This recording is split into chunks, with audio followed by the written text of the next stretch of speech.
भगवद्गीतेची तुलना भव्य मंदिराशी केली आहे. ओवी ऐसैनी करिताम उभारा 15 अध्यायांत 15 भूमी निर्वाळलिया पुरा प्रासादू जाहला. शब्दार्थ: उभारा, उभारणी, बांधकाम.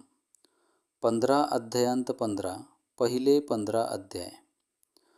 भूमी निर्वाळलिया, भूमी शुद्ध करून, पाया भक्कम करून मंदिर पूर्णत्वास गेले. सखोल भावार्थ. ज्ञानेश्वर माऊली भगवद्गीतेची तुलना एका भव्य आणि सुंदर मंदिराशी करतात.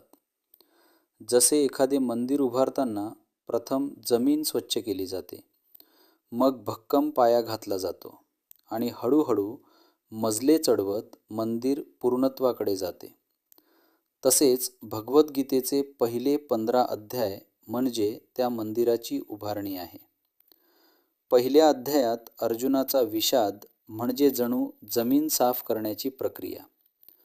पुढील अध्यायांत कर्मयोग, भक्तियोग, ज्ञानयोग अशा शिकवणींच्या विटा रचल्या जातात.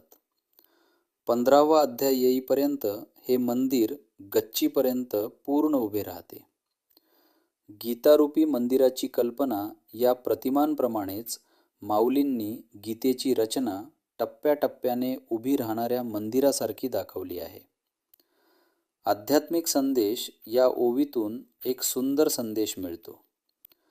आध्यात्मिक उन्नती ही टप्प्याटप्प्याने होते.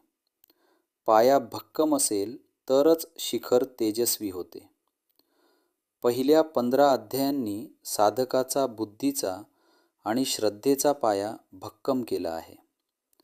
आता पुढील अध्याय म्हणजे त्या मंदिरावरचा कळस चढवण्याची तयारी आहे.